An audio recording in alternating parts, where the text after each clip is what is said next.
Are you looking for a podcast where you can hear from real people regarding their real dental drama? If so, then you've come to the right place.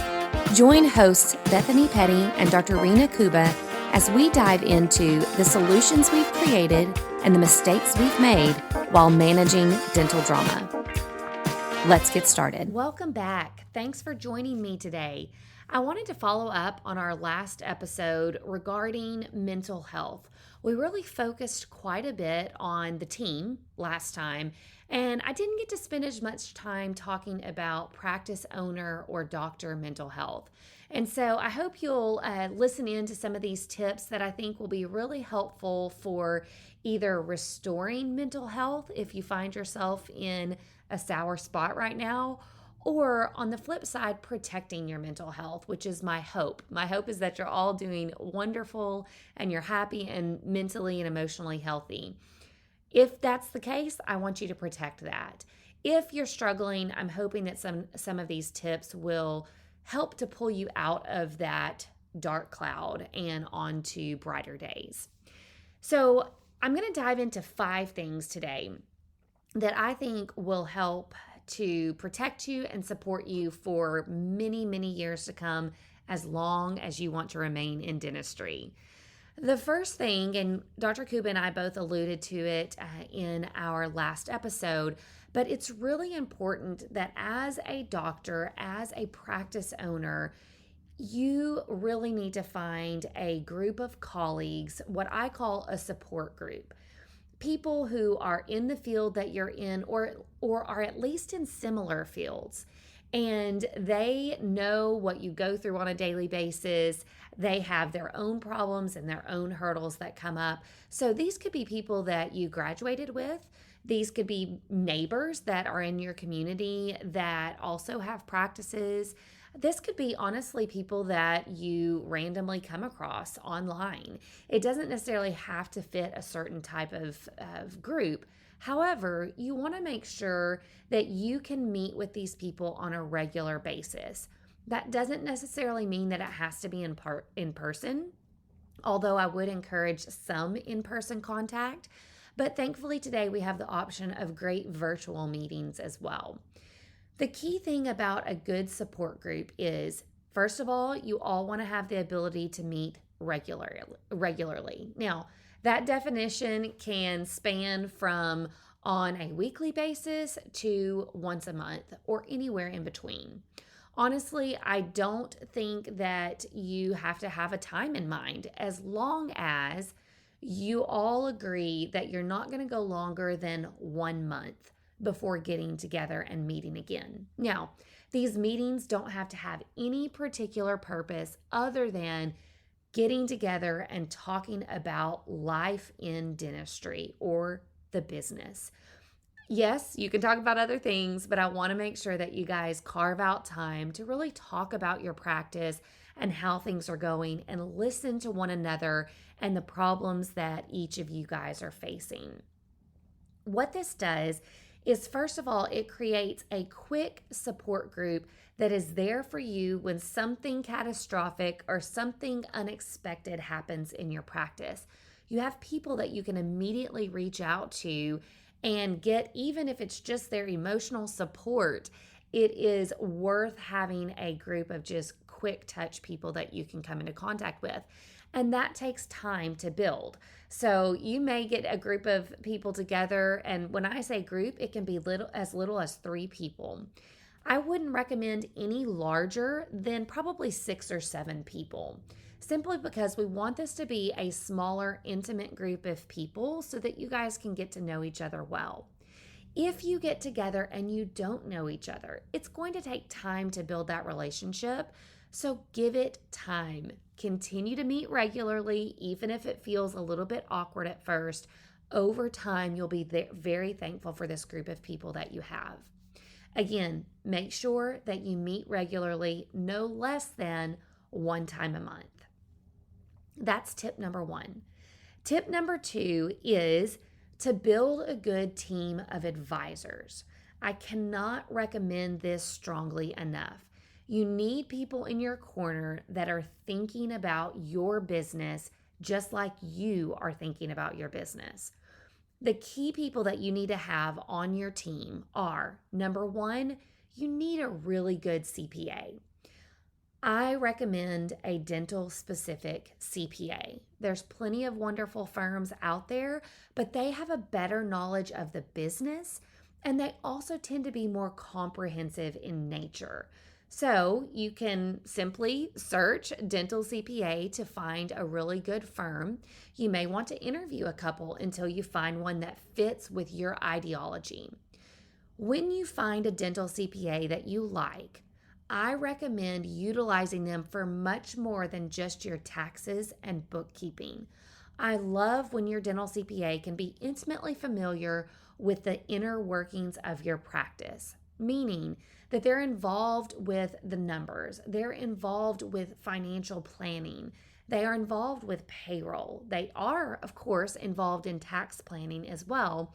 But I feel like the dental CPAs that are more involved in your practice tend to have the best advice for you.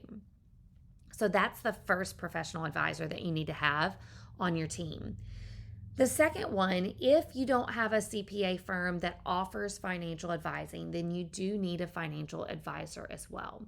You may already have one in place, and to me, it's important that your financial advisor and your CPA firm are familiar with one another and do some working together to make sure that your financial package looks strong. The next person is your dental supply rep. I know the trend. The trend is to look for the cheapest price of supplies online and to purchase kind of independently and to not have an in-house person or somebody that you frequent. I understand that it saves money in some cases, but you lose a huge advantage.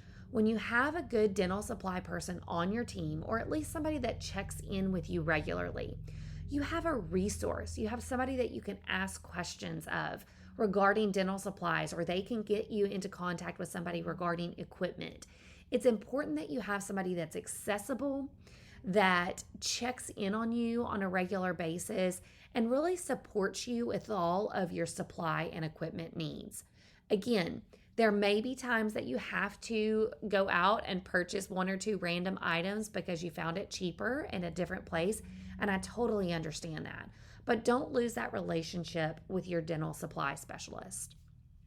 The fourth person on your professional team that I would always recommend having access to is a lawyer. There are lawyers who specialize in dental medical fields. I would highly recommend a lawyer who's familiar with the dental field and has at least a number of dental clients under his or her belt. This lawyer should be accessible for all of your needs, meaning entity formation or documents that may be required if and when you decide to bring on an associate. They can review your office policy manual. They can review any kind of document that you receive from a patient that may be any type of threat of a lawsuit or something like that. They're fantastic to have on call for any legal matter that comes up. It's really hard in the moment when you have a legal matter to do the research and find a lawyer and establish that relationship really at your time of greatest need. I would recommend developing that relationship long before you actually need a lawyer so that you have access to him or her when you truly need them for their support. So, first tip is get a support group in place. Second tip is build a good professional team with those key individuals. The third tip that I have for you is, and this will relate back to the last episode, invest in therapy, counseling, coaching, whatever you want to call it that makes it feel better. You must invest in this. The dental professional has one of the highest levels of anxiety. And it is important that you have a good professional that's able to listen to those concerns, encourage you, support you along the way. Oftentimes, when a dental professional or a practice owner doesn't have a good professional counselor or therapist in place, they tend to either lean on their team, their spouse, their best friend, their partner for that support. And that's not necessarily a terrible thing. It's just there's going to become a point where that becomes too much for that individual. Or there's going to be certain things that you simply can't share with your spouse or with your best friend that you might be able in a safe setting to be able to share with a counselor, therapist, or coach. I do recommend that you take your time finding the right therapist or coach. You need to have access to this person. They need to have a fairly flexible schedule to accommodate your needs. But also, you need to find one that you feel very comfortable sharing with. If you don't feel comfortable, that person is not right for you. The other thing is you want to make sure that the feedback that you get from them is something that you need, not necessarily something that you want to hear, but something that you need to hear. So find somebody that personally challenges you or pushes you to see things in new ways. To me, the worst kind of therapist, coach, counselor is the one that simply agrees with everything you said. They're not pushing you to consider or think outside of yourself. So find somebody that challenges you, that listens well, but challenges you to see things from a different perspective and to take steps that you need to protect your emotional, mental health. Again, it is incredibly important. If there's going to be one that I think any listener might dismiss, it might be this one, but I can't tell you enough the importance of investing in this. I would recommend once you find the appropriate therapist or counselor, I think it's important that you meet regularly. So it regularly can be a matter of opinion. It could be once a week, or it could be once a month. It could potentially even be once every other month. I wouldn't recommend waiting longer than once every other month. Again, the dental professional can feel very anxious and tired and stressed, and normally that doesn't go away in a short period of time. So I would definitely recommend more frequent if possible. Once a month would be ideal, but once every other month would be the longest that I would go. So those are 3 big things that can help you. I want to offer 2 simple suggestions. These are things that I would encourage you to do on a daily basis to help with your emotional mental health. Number 1, I would encourage moments of pause. So mindfulness is something that is talked about often, and to me, moments of pause allow you a chance to regain your breath, to focus, and to calm and steady your body.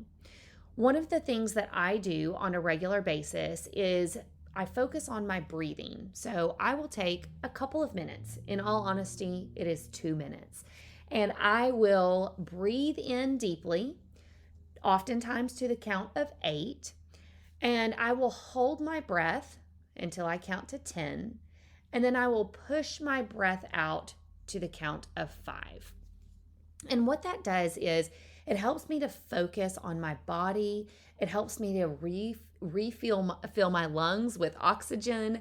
And it just gives me a minute to block out the rest of the world and simply focus on breathing. This breathing is important because it steadies your body. It allows your mind to take a break from what might be stressing you in the moment. And it allows you to regain some strength in the moment. Also, these pauses are critical for reducing stress. So use them as often as you need. Again, breathe in, hold your breath, and then push that air out. One of the things that I do when I'm pushing air out is I visualize the stress leaving my body.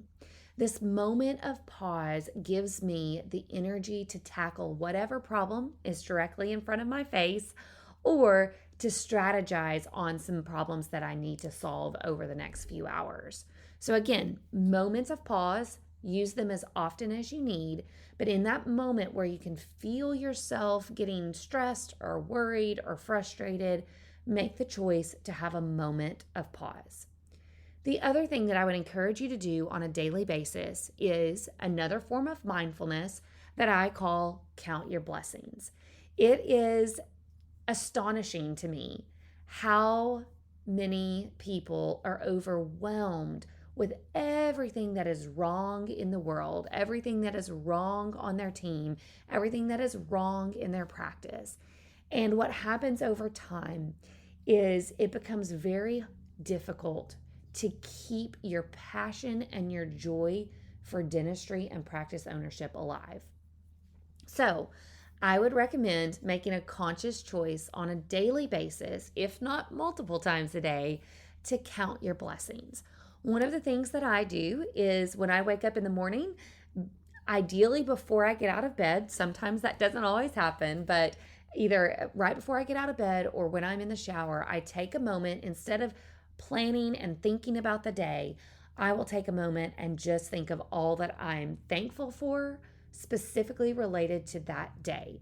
Now, some days may be harder than others. I may know that I'm walking into a difficult day, and it's hard for me to think of that as a blessing. So in those moments, I have to think about other blessings. That may be family, that may be the breakfast that I'm about to eat, that may be the fact that I only have to spend 20 minutes in the car today as opposed to 2 hours. Whatever the case may be, we have to fight to keep the joy alive. And that means that we really do have to be mindful. We have to focus on what's right in our day, and also, probably more importantly, what's right in the people that surround us. Again, it is natural to be critical, especially when somebody is not upholding your expectations of them. However, I have found that you can always fight for something positive, even in a person that drives you absolutely crazy. So count your blessings, assume the positive, believe the best, and again, you will find your spirit uplifted when you take a moment to really think about what's right rather than what's wrong. Okay, those are my tips. Again, I hope that they will be helpful for either pulling you out of a dark cloud situation or protecting you from a dark cloud situation. Some of these are big things that are going to take planning on your part, like finding a support group and meeting regularly, building a really good professional team that includes a CPA, financial advisor, supply specialist, and lawyer. That takes some time. Investing in therapy, counseling, or coaching, whatever you want to call it, that takes time to find somebody and get acclimated and get accustomed to that.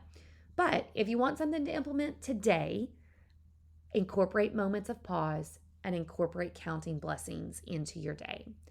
I am thinking about you all and hoping and just believing the best for you today and hoping it's going to be an amazing day. Thanks for joining. Thanks for joining the conversation today. We hope that you are comforted in knowing that you are not alone, but we also hope that you're walking away with some really great tips and tricks to try in your practice.